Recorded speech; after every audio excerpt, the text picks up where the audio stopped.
से सदा वत्सले मातृभूमि हम लोग चर्चा करने जा रहे हैं यूक्रेन और रशिया के नए कन्फ्लिक्ट पर। यूक्रेन और रशिया के नए कन्फ्लिक्ट जो कि इंटरनेशनल क्रिमिनल कोर्ट में गया है। इंटरनेशनल क्रिमिनल कोर्ट में एक मामला जो यूक्रेन ने उठाया और मुझे लगता है कि वो इलॉजिकल था, लेकिन आज की परिस्थितियों में वो नए सिरे से आ गया है। और जैसे ही यूएनजीए मैंने कल पूरा डिटेल एक्सप्लेनेशन किया था, वो शायद लेक्चर बहुत बड़ा भी हो गया था, 28 मिनट्स का था। लोगों ने बहुत लिखा है कि इतना बड़ा डिटेल लेक्चर आपने दिया लेकिन थोड़ा शॉर्ट में दिया करिए। मुझे लगता है कि मैं उन सभी को आग्रह करना चाहता हूँ कि ये स्टूडेंट्स के लिए होता है जिनको डिटेल में आवश्यकता होती है। आप सब जो लोग भी लिख रहे हैं वो बुद्धिजीवी होंगे और उनको चीज़ें शॉर्ट में चाहिए होंगी। लेकिन जो स्टूडेंट है जिसको भविष्य बनाना है, उसको डिटेल में पूरा सिस्टम समझाना होता है कि आखिर कैसे चलती हैं चीज़ें। इसलिए वो थोड़ा लंबा हो गया था, लेकिन फिर भी मैं आग्रह करूँगा कि आप उसको देखना चाहें तो उसको देखिए, तो आपको पूरा पता लगेगा। यूक्रेन रशिया कॉन्फ्लिक्ट पर मैंने 3 से 4 लेक्चर अभी तक दिए हैं, ये 5वां लेक्चर होगा। वो चारों पाँचों लेक्चर मिलाकर अगर आप पूरी डिटेल सिचुएशन को जानना चाहते हैं, तो आपको पूरी डिटेल सिचुएशन पता लग जाएगी। बात यहाँ पर हम लोग कर रहे थे इंटरनेशनल क्रिमिनल कोर्ट की, और इंटरनेशनल क्रिमिनल कोर्ट में मामला ऑलरेडी था, लेकिन वो एक्सटेंड करने जा रहा है। मामला क्या था कि 2013-14 में एक्चुअली ये जो विवाद दिखाई दे रहा है आज रशिया और यूक्रेन का, ये मामला 2013-14 में शुरू हुआ था। आपको याद होगा कि 2014 में 2014 में ये जो क्रीमिया का विषय उठा था और क्रीमिया पर रेफरेंडम किया था और ऐसा कहते हैं कि वो एनेक्स्ड कर लिया था रशिया ने। लेकिन वो वहाँ रेफरेंडम होकर जो भी हुआ, मैंने उस पर भी पूरा पिछले लेक्चर्स को अगर आप देखेंगे तो वो डिटेल में दिया हुआ है। उस समय की Ukrainian government international criminal court चली गई। इंटरनेशनल क्रिमिनल कोर्ट में उसने ये कहा कि प्रो रशियन गवर्नमेंट, मुझे लगता है कि ये बड़ा गंभीर विषय है जो सरकारों को नहीं उठाना चाहिए था। जब सरकार बदल गई तो प्रो रशियन जो प्रो यूरोपियन वहाँ पर प्रोटेस्ट चल रहे थे, प्रो यूरोपियन प्रोटेस्ट के अगेंस्ट में प्रो रशियन प्रोटेस्ट आया, ऐसा कहा। प्रो यूरोपियन प्रोटेस्ट का मतलब ये होता है कि वो लगातार प्रेशर बना रहे थे कि यूरोपियन यूनियन में हमको जाना चाहिए, यानी कि यूक्रेन को यूरोपियन यूनियन के साथ हाथ मिला लेना चाहिए और नाटो का पार्ट बन जाना चाहिए। अब इसको दबाने के लिए उस समय की जो सरकार थी, उसको ये कहा गया कि ये प्रो रशियन गवर्नमेंट है, उसने उसको दबाया। उसके बाद अब जो नई सरकार वहाँ बैठी, आप जानते ही हैं इस तरह के आंदोलन-शांदोलन करके और सरकारें बदल जाती हैं। तो नई सरकार जो बैठी, उसने कहा कि हम प्रो यूरोपियन गवर्नमेंट हैं। हम प्रो रशियन नहीं, मतलब रशिया के अगेंस्ट में सरकार हैं। आज की जो सरकार बैठी हुई है, आपने सबने देखा होगा कि ये एक एक्टर हैं और ये सरकार में बैठे तो ये आए ही ये कह के कि हम रशिया के अगेंस्ट में हैं। इसलिए रशिया इन श्रीमान जी के पीछे पड़ी हुई है और ये कह रही है कि सरकार बदल दो। अभी जो उनकी टॉक हुई उसमें उन्होंने कहा कि इस व्यक्ति को हटा दो, और ये रशिया को उल्टा-सीधा बोलता रहता है। खैर, वहाँ जो कॉन्फ्लिक्ट चला तो फिर क्या हुआ कि जो नई सरकार बैठी, उस सरकार ने इंटरनेशनल कोर्ट क्रिमिनल कोर्ट में चली गई और ये कहा कि प्रो रशियन गवर्नमेंट के द्वारा, यानी कि रशिया उसके पीछे था, इसलिए रशिया को क्रिमिनल घोषित किया जाए। और ये जो कैज़ुअल्टीज़ हुई हैं वहाँ और जो ह्यूमन राइट का वायलेशन हुआ है, जो उसको आंदोलन को क्रैश किया गया है, उन सब में रशिया का हाथ था। हालाँकि उस समय ये हुआ कि जो मामला था उसमें यूक्रेन जो है वो हिस्सा नहीं था, इंटरनेशनल क्रिमिनल कोर्ट का हिस्सा नहीं था, और यूक्रेन चूँकि हिस्सा नहीं था, इसलिए उन्होंने कहा कि भैया आप जो है वो ऐसा नहीं कर सकते। अब सवाल यहाँ पर एक और आया। सवाल यहाँ पर ये आया कि क्या वो पार्ट हो सकते हैं? तो इन्होंने क्या किया कि जल्दी-जल्दी वो जो इंस्टीट्यूट था, उस पर साइन कर लिए और इंटरनेशनल क्रिमिनल कोर्ट का हिस्सा बनने के लिए तैयार हो गए। और ये कहा कि भैया हम इंटरनेशनल क्रिमिनल कोर्ट के हिस्से बन रहे हैं और उसका जो डिक्लेरेशन हुआ था, उस डिक्लेरेशन को हम एक्सेप्ट करते हैं। इन्होंने एक्सेप्ट कर लिया। अब जब एक्सेप्ट हो गया तो वो इसको रोम इंस्टीट्यूट कहते हैं, पूरा मैं बताऊँ आपको, इसको कहते हैं Rome institute of the international criminal court. Rome institute of the international criminal court, इस इंस्टीट्यूट को स्वीकार करना होता है। और चूंकि यूक्रेन उसका हिस्सा नहीं था उस समय ओरिजिनली रोम इंस्टीट्यूट का, इसलिए उन्होंने कहा कि नहीं कर सकते। खैर उन्होंने साइन वाइन करके और कर लिया। अब वो बैक डेट में उसका इन्वेस्टिगेशन शुरू होना था और रशिया को इसमें कल्प्रिट मानना था। अब देखिए, क्रैश किया वहां बैठी यूक्रेन में बैठी सरकार ने, जो उस समय की सरकार जो रशिया के पक्ष में थी और वो ये चाहती थी कि रशिया के साथ चला जाए। वहां आंदोलन अंदर छिड़ा कि प्रो यूरोप, आप यूरोप के साथ चलिए। तो ये इंटरनल मामला था यूक्रेन का और इस इंटरनल मामले को इंटरनेशनल पटल पर ले गए। मुझे लगता है इससे बड़ी बेवकूफी और कोई नहीं हो सकती है कि भारत में कांग्रेस और बीजेपी का अपना थॉट हो, सरकार जनता मिलकर बदल दे और जो नई सरकार बैठे वो ये कहे कि पुरानी वाली सरकार फला फला देश के इन्फ्लुएंस में ये कर रही थी, इसलिए उस देश के खिलाफ क्रिमिनल कार्रवाई होनी चाहिए और उसको वायलेशन के लिए क्रिमिनल इंटरनेशनल लॉज के तहत उनकी फोर्सेस को, उनकी सेना को उसमें दोषी ठहराया जाना चाहिए। ये मामला विचित्र फंस गया था। अब वो, हालांकि अभी क्या हुआ कि प्रोसिक्यूटर ने ये कहा है, करीम खान करके प्रोसिक्यूटर है, इंटरनेशनल क्रिमिनल कोर्ट के प्रोसिक्यूटर हैं, उनका स्टेटमेंट आ गया अभी कल ही। उन्होंने कह दिया कि भाई हम इसको स्वीकार भी करते हैं, इन्वेस्टिगेशन शुरू करते हैं। तो 2013-14 का इन्वेस्टिगेशन है, उसके अलावा अभी जो रशिया ने इंटरवेंशन किया है या इन्वेशन उनके शब्दों में किया है, उसका भी इन्वेस्टिगेशन होगा, जो नागरिकों को हताहत किया जा रहा है। अब आप देखिए कि ये जो कहा गया कि 5,000 लोग मारे गए या 3,000 लोगों या 50 लोग सिविलियंस को मार दिया और ऐसे तमाम तरह की वो फोटो पब्लिश की जा रही है यूक्रेन के अंदर से। रशिया का कहना यह है कि हम केवल सरकारी बिल्डिंगों पर, डिफेंस बिल्डिंगों पर, डिफेंस इक्विपमेंट पर, डिफेंस इंस्टॉलेशंस पर, इन पर हमला कर रहे हैं और आप सरेंडर कर दीजिए। आप सरेंडर कर दीजिए से मतलब आप घोषणा कर दीजिए कि भाई हम जो हमारी शर्तें हैं वो शर्तें मान लीजिए। और बैठक तो बेलारूस में चल ही रही थी। बेलारूस की बैठक में भी अभी कोई परिणाम नहीं निकला क्योंकि इंटरनेशनल जो यूएनओ है, यूएनजीए में भी बैठक चल रही है और यूएनजीए ने बुधवार को उस पर वोटिंग की बात कही। उसका मैंने पूरा प्रोसीजर आपको बताया था कि कैसे यूएनजीए में चलेगा। खैर, इंतजार यूक्रेन करेगा, तब तक युद्ध के 5, 6, 7, 8 दिन हो रहे हैं और आधा यूक्रेन हताहत हो चुका है। लोग जो सिविलियंस होते हैं उनका तो स्वभाव है कि अगर बगल में बॉम्ब फट रहा है तो वो जाएंगे। वो यूरोपियन कंट्रीज के अंदर, जो अगल बगल की यूरोपियन कंट्रीज हैं जो नाटो के भी पार्ट हैं, उनमें वो प्रवेश कर रहे हैं। जैसे पोलैंड में वो प्रवेश कर रहे हैं या दूसरे और कंट्री जॉर्जिया वगैरह है उसमें प्रवेश कर रहे हैं। अब उस मामले को मैंने उस दिन भी कहा था कि इसमें कुछ वीडियोस तो ऐसी थी, कुछ कुछ फोटोज ऐसी थी जो फोटोशॉप से बनी हुई थी, कुछ वीडियोस ऐसी थी जो पुराने इराक वॉर के समय की थी, कुछ वीडियोस ऐसी थी जो गेम थे।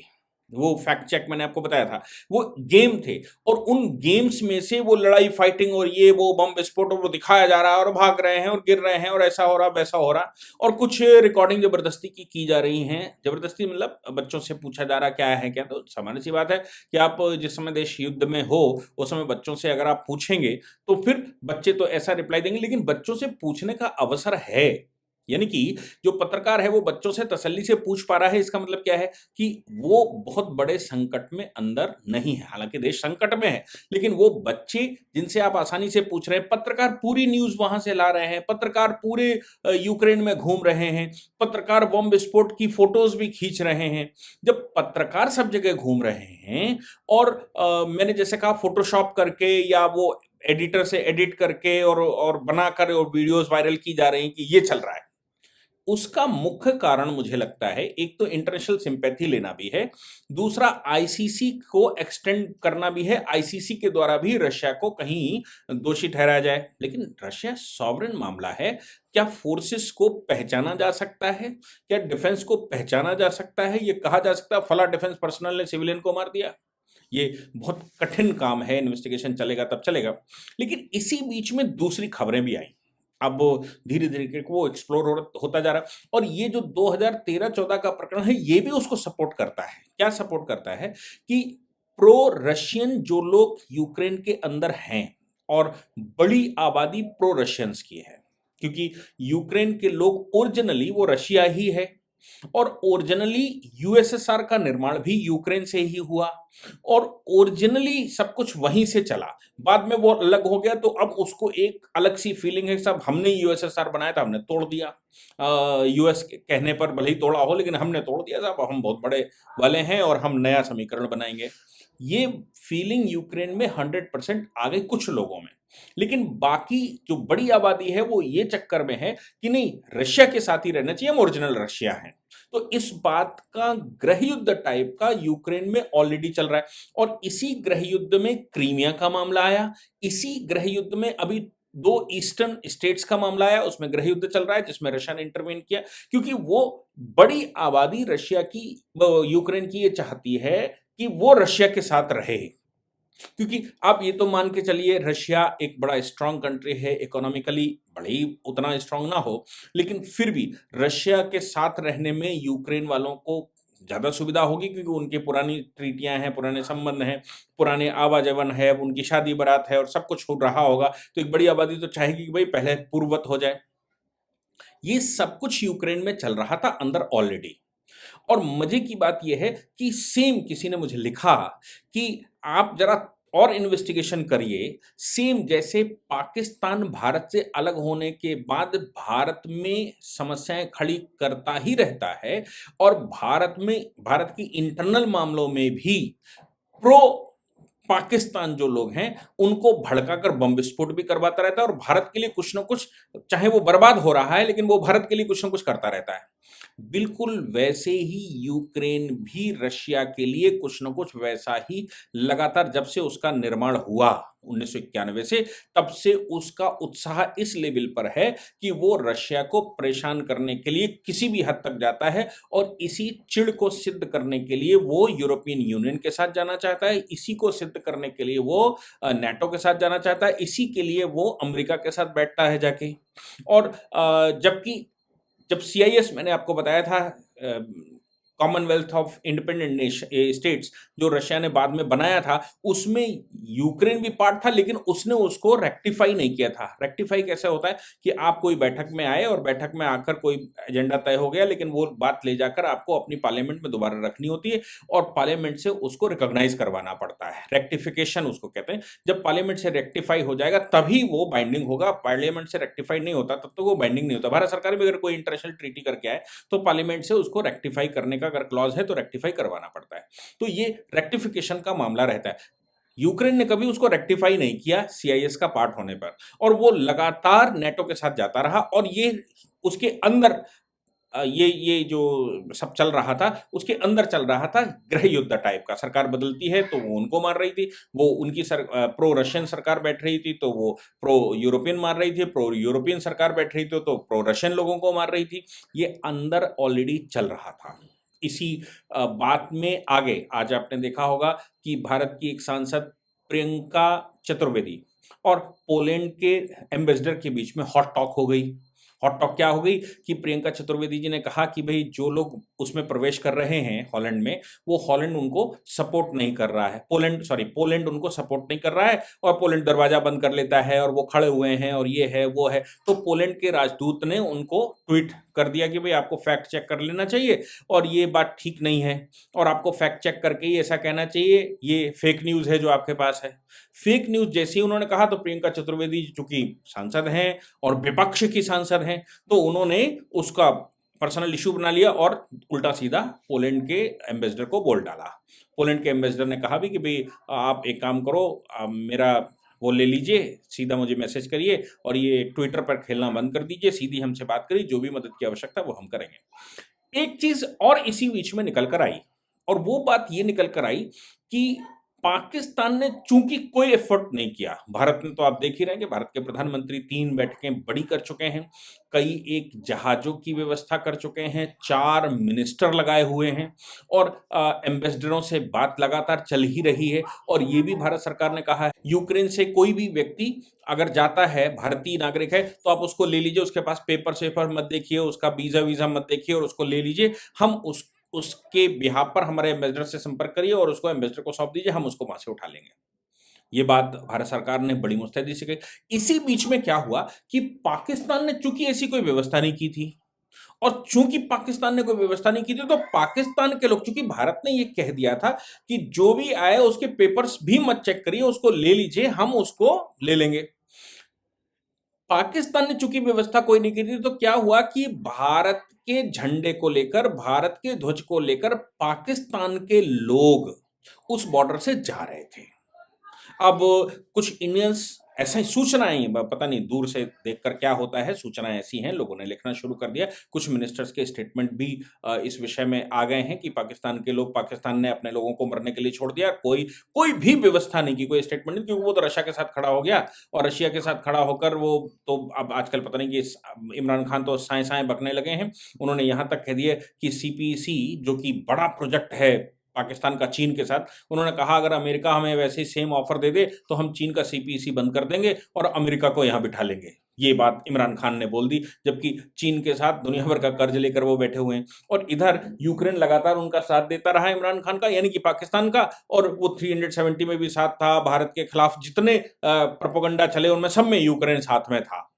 लेकिन चले गए, मतलब यूक्रेन साथ में था, मतलब पाकिस्तान के साथ में था, और पाकिस्तान के प्रधानमंत्री बैठ गए जाके गोद में रशिया के और बोले मत डालो, बिल्कुल ठीक है, बढ़िया है, चल रहा है, और अपने नागरिकों को बचाने का उनके पास फुर्सत नहीं है। वो आजकल दुनिया भर का पैसा कहाँ से आए और ग्रे लिस्ट में वो पड़े हुए हैं, और बहुत कुछ गड़बड़ चल रही है, बहुत कुछ गड़बड़, मतलब कि अब इस युद्ध के दौरान तो बिल्कुल ही बर्बाद हो गए हैं। ऐसा कह रहे हैं कि एकदम रेट दोगुने हो गए, क्योंकि वो जो मदद कहीं से आ रही थी, जो सामान कहीं से आता था, जो ग्रेन्स कहीं से आते थे, रशिया उनको कभी देता था, कभी यूक्रेन देता था, वो सब बंद हो गया। इसलिए अब तो खाने पीने के भी लाले पड़ गए, और पाकिस्तान के पास ऐसा व्यवस्था नहीं है कि वो 2-4 दिन भी अपना काम चला सके, इसलिए पाकिस्तान में लूटपाट मचना शुरू होना स्वाभाविक है, वो होने लगेगी कुछ दिन में। 1-2 दिन और रुक जाइए तो वहाँ एक दूसरे को मारकर खाने लगेंगे, ऐसा दिखाई दे रहा है। पाकिस्तान के जो जो बच्चे थे, जो वहाँ पढ़ रहे थे, उन्होंने क्या किया कि भारत का झंडा लेकर इन देशों में घुसना शुरू किया, शिकायतें हो गईं। शिकायतें होने के बाद चूँकि पाकिस्तान के साथ यूरोपियन यूनियन भी कंफर्टेबल नहीं है, भारत के साथ तो कंफर्टेबल है, तो जो लोग आ रहे थे उनको बॉर्डर पर वो लगा दिया गया, क्या बैरिकेटर लगा दिया गया। अब क्रॉस वेरीफाई करने का नंबर आ गया, तो ये संभव है कि भारत के आह्वान पर उनको तेजी से लिया जा रहा था, इसीलिए ये सूचनाएं आई। प्रियंका चतुर्वेदी जी ने कहा भी कि भाई पहले तो उनको अंदर लिया जा रहा था, बाद में उनको वापस किया। तो ये संभव है कि ऐसी सूचनाएं आई हों, क्योंकि दूर से बैठकर हम और आप और वो भी, हो सकता है उनका सोर्स ऑफ इंफॉर्मेशन कोई अच्छा हो, वहां से जो इस समय संपर्क में हो, मैं नहीं कह सकता, लेकिन मुझे लगता है कि ये पाकिस्तान के जो लोग हैं, उन्होंने भारतीय झंडा जो थाम कर रखा था और भारतीय झंडे की वजह से वहां घुस रहे थे, उनका क्या होगा, उनको कैसे एडजस्ट किया जाए, उनको कैसे समझा जाए, ये एक बड़ी समस्या वहां पर आई होगी। इसलिए क्रॉस चेकिंग का कुछ फॉर्मूला अपनाया होगा इन देशों ने, और इसीलिए वहां पर कुछ समय के लिए ब्लॉक किया गया होगा। ऐसी सूचनाएं हैं, सत्यता कितनी है, कौन क्या कह रहा है, मुझे पता नहीं, लेकिन मुझे लगता है कि ये जो कुछ भी चल रहा है, भारत का झंडा हाथ में है तो फिर ये देश अपने यहां घुसने की अनुमति दे रहे हैं। भारत का झंडा हाथ में है तो ना ही यूक्रेनियन फोर्सेस कुछ कह रही हैं और ना ही रशियन फोर्सेस कुछ कह रही हैं। हालांकि कुछ लोगों ने यह भी कहा कि हॉस्टल्स के ऊपर जहां भारतीय रह रहे थे, वहां यूक्रेनियन फोर्सेस ने कहा अब तुम मरो जाके, भारत ने हमारा साथ नहीं दिया, और उनके साथ कुछ बदसलूकी की है यूक्रेनियन फोर्सेस ने या यूक्रेनियन एडमिनिस्ट्रेशन ने, ऐसी भी सूचनाएं आई हैं कि, और ये संभव भी है कि यूक्रेन को ये लग रहा था कि भारत साथ देगा और रशिया से बात करेगा और रशिया के अगेंस्ट में चला जाएगा, और जैसे भारत एक बड़ा स्टेक होल्डर भी है संसार में इस समय, भारत के प्रधानमंत्री का प्रभाव भी संसार में है, रशिया के ऊपर अगर प्रेशर बनाते हैं तो प्रेशर तो कुछ तो मेंटेन होगा ही, क्योंकि भारत और रशिया का जो यूनिक रिलेशन है, वो रिलेशन पर फर्क आ जाएगा, और रशिया भी नहीं चाहेगा कि वो भारत को लूज करे। तो ऐसा यूक्रेन को लगा कि वो करेंगे, लेकिन यूक्रेन ने हमारे लिए कभी ऐसा तो है नहीं कि बीज बोए हों, उन्होंने तो कांटे ही बोए हमारे लिए हमेशा से। और भारत की तो एक सिंपल फिलॉसफी पिछले लंबे समय से है कि भैया हम तो नॉन अलाइनमेंट मूवमेंट के पार्ट हैं, हम गुटनिरपेक्ष देश हैं, हम किसी भी देश के ना तो साथ हैं ना ही किसी के विरोध में, हम किसी गुट में शामिल नहीं, ना ही हम रशिया गुट में शामिल हैं और ना ही हम यूएस गुट में शामिल हैं। हम तो भैया अपना काम देखते हैं, मेरा हित जहां पर संसार में है वो मेरा अपना है, और उसको ही हम प्राथमिकता देते हैं, चाहे रशिया हो चाहे यूएस हो।